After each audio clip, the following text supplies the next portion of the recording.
with that experience of the previous years as well as the three festivals that have gone by, it's the e-commerce and quick commerce platforms that are really going all guns blazing into this festive season. And to decode the further trends that are coming up in this space, I am joined by Satish, Meena, who's the founder at Datum Intelligence, and they've come out with a report on how e-commerce festive sales are expected to come in this year. Welcome, Satish, to the show. And according to your report, you're expecting to see a 27% increase in festive sales, and that could even breach 1,20,000 crore rupees of sales this year.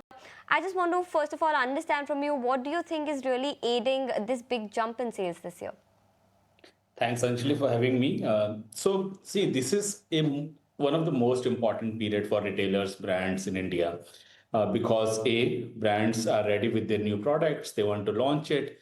They have partnership financial service partners to make sure that they give the best offer to customers, and customers are also ready with their list that this is something which they want to purchase. It can be a big ticket purchase like an AC or TV, to a small ticket purchases like gift items, to uh, you know uh, uh, clothing, apparel, shoes, everything. So this is the time when everyone is ready to spend. And this is so it's not that suddenly people start spending in this month and then there is a dip.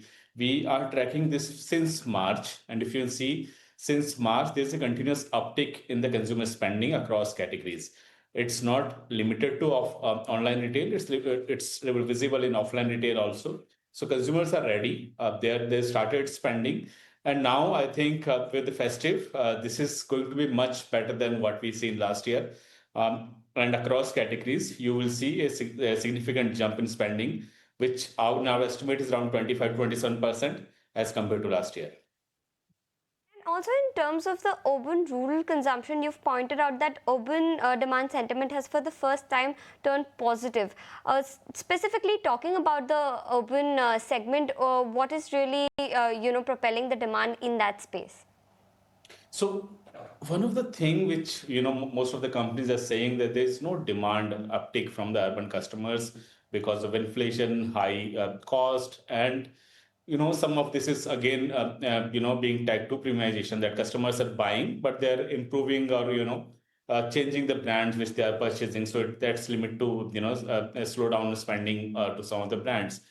But now, if you see the categories which we track, there's uptick in spending in footwear. Smartphone was doing much better than last year, and this is something which we expect to do much better in this quarter. Some of the categories like TV is going to drive the growth, and again, the items of clothing. That's something which is going to see a significant jump this year. What other thing which we noticed is, it's not that customers are, only buying on online retail. We are seeing a jump in footfall in shopping malls. So customers would like to go and experience the product and purchase there also. So that's going to be reflecting in the consumer spending pattern. Right, and you've also given us a sense of what are the reasons that people are going to be, spending more this festive season, and discounts as well as new launches are two things that you've pointed out. If you compare it to, historically, how the retail sales kind of pick up around the festive season and the reasons behind it, do you think it has remained consistent, or are discounts or probably new launches now taking more limelight when it comes to the reasons behind the festive sales? So if you see last year was, was not a great year for e-commerce. We saw overall throughout the year almost 15-16% growth, and that is something reflecting during the festive period also. So that was something we saw in festive period also, around 16-17% growth. And this is, going to be different this year. There is a, tax incentives which were given by government at start of this year, financial year. Then there is an anticipation of GST, which is also going into play. And ultimately, one of the main reason for customers to purchase is the better pricing which they get during this period.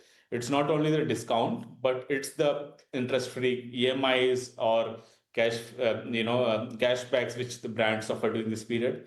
And again, this is since this is festive period, the customers are willing to spend more as compared to other months. So all these three things combined together make sure that customers are ready with the money to spend across categories. Mentioned the GST rationalization. I would like to bring that into the conversation here.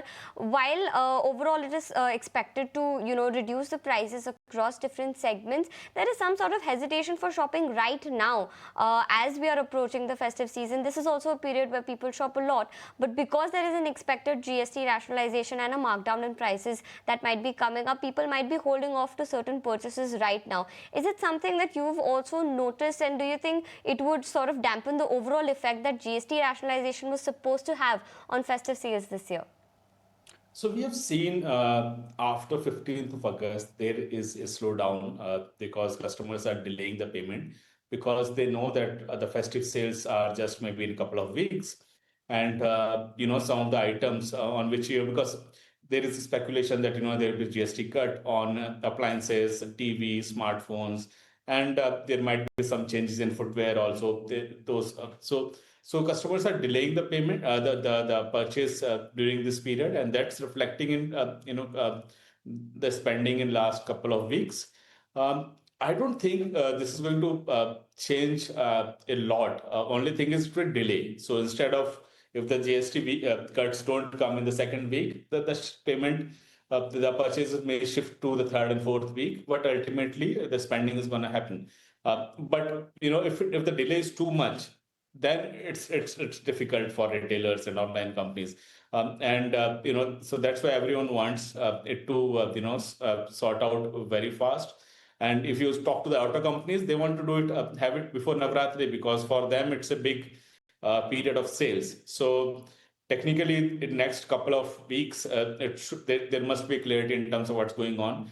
Otherwise, two things will happen: customers will delay, and in that, what happens is the e-commerce sales might suffer because customers may end up purchasing last minute from the offline stores. So spending will be there, but there might be channel shift. And since we are on the topic of channels, quick commerce is something that is gaining quite a bit of steam when you talk about channel-wise contribution. So what are you seeing quick commerce to contribute this time around to festive sales, and how is that segment shaping up? So one of the things which we saw in quick commerce is it's not only for your unplanned purchases. In grocery, for a majority of households, quick commerce is the way they purchase grocery. So it's not a last minute grocery purchase channel. Their whole household spending on grocery is moving to quick commerce. So that is something which will remain, and it will have jumps, because from now to Diwali, where there will be 5 to 6 small festivals, so you will see a significant jump during this period, just like we saw in Ganesh Chaturthi and everything. So that is going to be there. You will have festive gifting, you will have festive needs and everything. Then the second thing is the non-grocery items, which is your last minute fashions, appliances, smartphones, and we can expect companies to have some better deals on TVs and other items in which they can cater to the demand of customers, because ultimately if the customer has decided that I have to purchase a TV and the price is same on a normal e-commerce versus quick commerce, why will they wait? So quick commerce is going to be much bigger this time. Last year it was around 800 million. We are expecting to double this year during this period, and that's reflecting the way our customers are spending money. Satish, for that, and speed is of course something that is coming up as a major driver for these sales as well. Thank you so much for joining us here on ET Now and sharing your views. Thank you. Take care. Well, the